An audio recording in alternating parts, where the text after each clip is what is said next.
Hi everyone, Janie here. Welcome back to my garden. This is a little bit of a weird video because I have already finished all my gardening for today, and it's the first time I'm picking up my phone, my camera, and filming. I was going back and forth this morning whether or not I was going to film this a video for today on what we were doing this morning, and I decided I was going to take advantage of the morning, take advantage of the work. I had two gentlemen come to help me out today. And these are the same guys that help Raphael out at Park Winners. So they are wonderful, wonderful gardeners, such hard workers. They're so fast at what they do. And I got them to come. Today's Saturday and they were available today. And so I got them to come for the morning. It's 1 o'clock right now and they just left. I've been out here since 6 a.m. So I am exhausted, but I am so happy with how everything looks, how much we got done today. It was just such a great day, and I'm disappointed that I didn't film it, but I figure at least I can film the aftermath and show you all everything that happened, because you guys have seen this area. I'm up in the willow tree garden bed. You guys have seen this area. You saw what it looked like last week when the bees started attacking me. And I was having a really hard time deciding what I was going to do, how I was going to finish it, if I liked the podocarpus mixed in with the yardline viburnum. And so I just had these guys come over and help me out, and it just looks so good, and I have to show you. So I will say it is very windy, very windy. So hopefully you guys can hear me. Sorry about the wind noise, but I'll be quick. I just have to show you everything that I did. Okay, so I started off the morning before the guys got here with pruning my willow tree, and I am so happy with it. So this willow tree it was pretty much the first thing I planted here in this garden. I planted it with Robbie, and I wanted it to, I should say the arborist told me I shouldn't prune it too early. I should let it totally grow in and get a little bit older before I started pruning it. And so I finally decided that I was going to prune it this morning, and I just think it looks beautiful. I thinned it out. I went up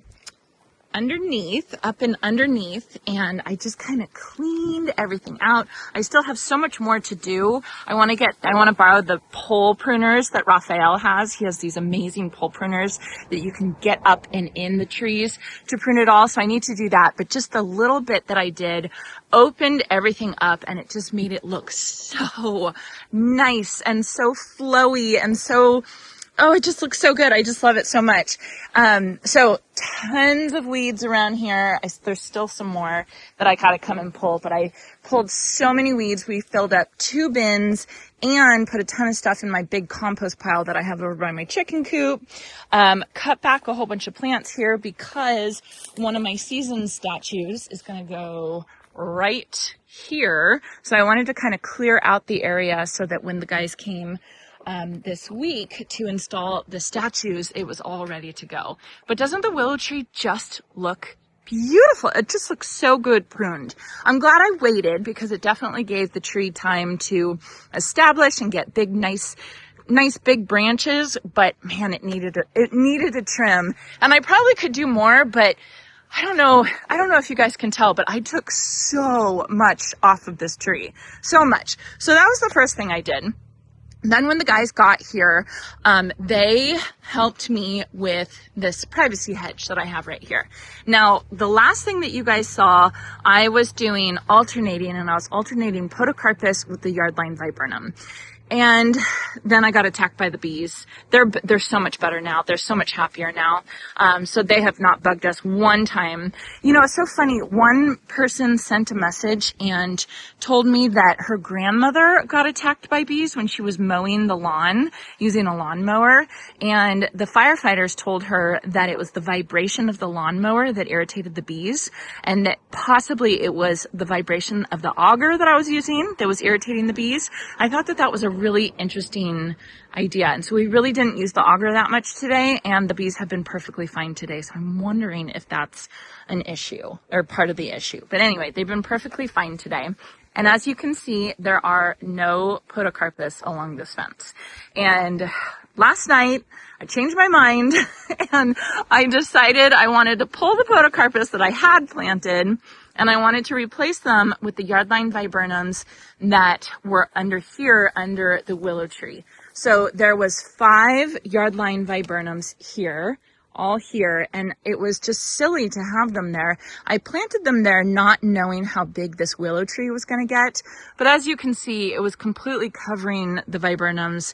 There was no need for them to be here. So I had the guys help me dig these guys out and replace them over here with the ones that didn't make it.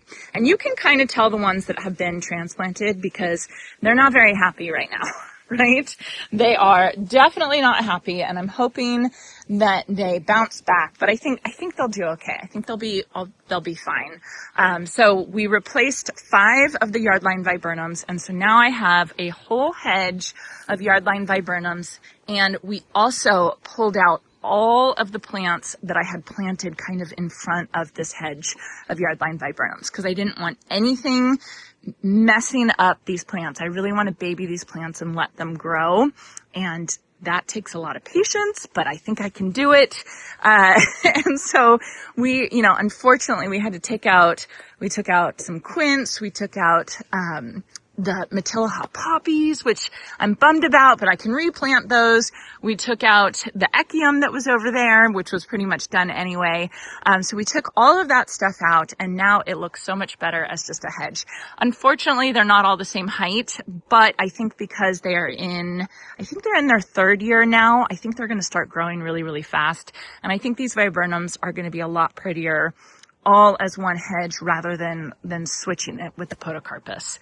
So that's the hedge. The hedge is all the way done, and it's all the way over here. And it was funny, as we were planting, I found 1/4 inch tube that wasn't capped off, and it was just spewing everywhere of my irrigation. So I'm wondering if that was part of the problem, which why some of them died, is because there was a leak and it was like kind of half buried and we didn't notice it.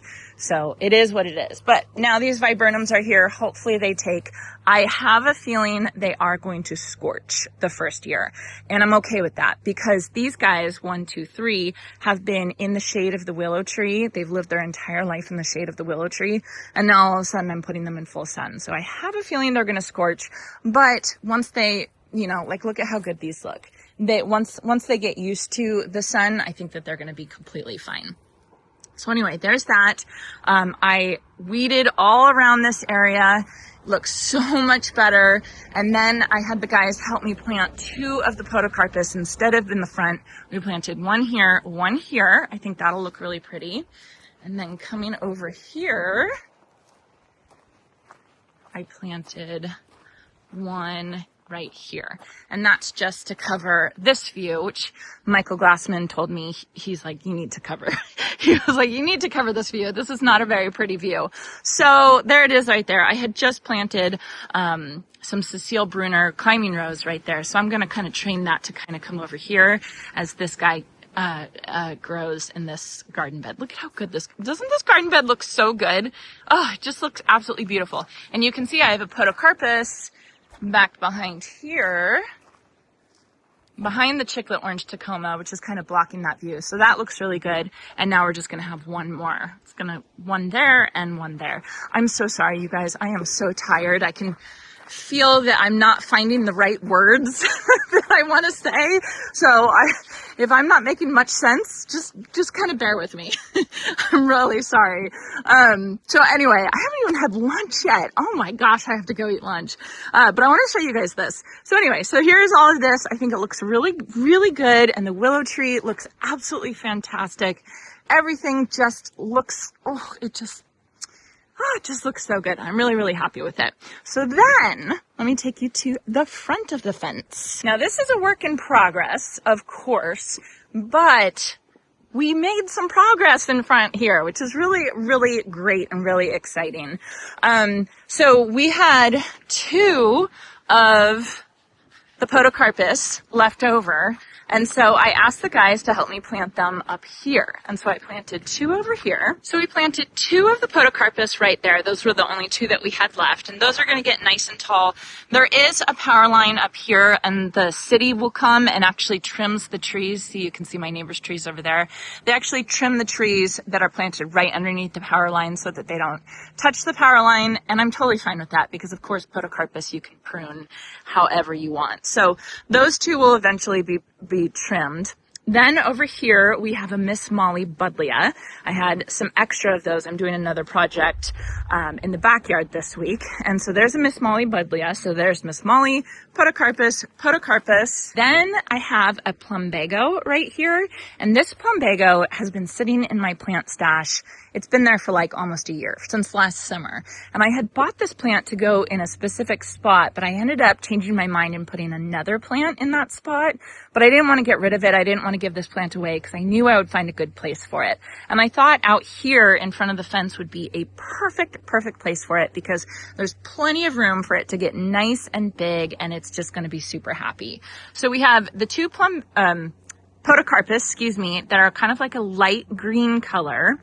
Then we have this Hortsman Atlas cedar from Isley, and look at the color of that tree. Is that not so beautiful? I think it's going to be just so pretty, and the difference in color in the foliage here, the plumbago, the podocarpus, the Hortsman cedar, and then we have these lemon cypress. And these 3, 1, 2, 3, these are the ones that I got as living Christmas trees. I got them like right around Christmas Eve for 50% off. Great deal. Sitting in my plant stash forever. Didn't know what to do with it. So I had the guys help me plant them here today, and I'm just really excited about them. They're going to get really big, and I just think that they're going to be really pretty right next to that. It's just going to look really good. So as you can see, I'm kind of just grouping these plants in front of the fence. This was like on a whim. I put 0 thought into this. They were so fast planting plants, and so I was just going and grabbing plants and placing them. And then by the time I brought out other plants, they had them planted. They were just doing such a great job. I'm so happy with them. They were so helpful. I have another Miss Molly butterfly bush right there that's going to get nice and big. We've got some weeds, so ignore that. Then I have Treasure Trove Rudbeckia. I did 5 here, and I did 1 over there. And this is the new Rudbeckia. I'm actually planting this next week in another project, but I had some extra ones, again, in my plant stash. You can see the theme here, and I think these will be really pretty here and give some gorgeous color, especially right next to the Miss Molly butterfly bush. So I have another Miss Molly right there. And then I have some of the phlox, the ultra pink. Ooh, I can't remember the name right now. I'm going to put it on the screen. I had 2 of those left over. So I put the two of the phlox right there. And then I have this lemon, my goodness, I am so blanking on all these names. But this Knifophia. This is the new Knifophia from Proven Winners. I'm trying these out to see how they are. They're brand new. You can't get them yet. But I planted 1, 2, 3 right there, mixed in with everything else. So as you can see, I'm getting started planting the front. I have just completely ignored this area for so long just because I have so many other things to deal with inside the property. But when I had the guys plant out those 2 podocarpus, I was like, oh, I might as well have them plant these. And they did it so fast. They did such a good job. So anyway, that's that. That's what they did there. And I just think it looks fantastic. Oh my goodness, I can tell how tired I am. I was just talking to the camera for about 5 minutes and I hadn't even pressed record. So there's that. So what I was saying was when the guys were doing the heavy lifting, I was able to get over here and do a ton of weeding, a ton of pruning, a ton of cutting back. I was able to prune up the bottom of this El Nino Chitalpa right here. Looks fantastic. I was able to get out a ton of the weeds, cut back my Spanish lavender, do so much deadheading. It just looks so good. It's just the little stuff that needed to get done. I just didn't really, I was always focused on some other big task and then I would get exhausted after that big task. So sometimes it's just so nice to have a little bit of help little bit of muscle here, and they can do the big jobs like digging the holes or something like that. And it just makes such a huge difference. I really appreciate it. Jason did too, because I didn't have to rope him into helping me. He was able to go play pickleball today, which is a new obsession of his. I have never played pickleball, but he, like, oh my gosh, he's obsessed. So he got to go play pickleball. I got tons of stuff done. We got the guys to help us.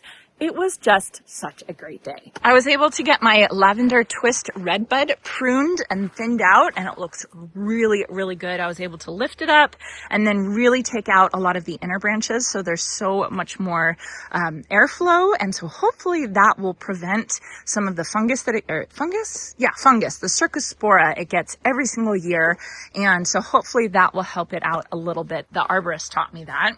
And then I was able to cut back a lot of my neighbor's walnut tree. I'm going to keep this branch overhanging so that I have this beautiful shade over here, but a lot of it was hanging down, so I was able to cut that back, and then was able to cut back my Clematis armandii too, so now I can walk through here without ducking, which is really, really nice. And then I planted a ton of stuff in the back garden as well, but I don't think I'm going to show you guys that just yet. I think I'm going to wait for my back garden tour. You can probably see I got some boxwoods planted. I got some annuals planted. I'm going to wait for my back garden tour. I think next I'm going to film the front garden tour and the back garden tour for you all, just because the garden's looking so good. I was debating on waiting until after the fountain got installed, but I think I just want to do a garden tour for now because everything's just looking great and we got so much stuff done. So anyway, I chose productivity over a video today, which is always a hard decision because, you know, obviously my job is to make videos of what I do in the garden, but sometimes I just want to get a whole bunch of stuff done, and especially when I have the opportunity to have two guys here helping me. So that's what I did today, is just tried to get as much done as I could, and I am very, very happy with everything that we got done today. So I hope you all enjoyed this. I'm gonna go get lunch and take a shower, and I hope you all have a chance to get in your garden today.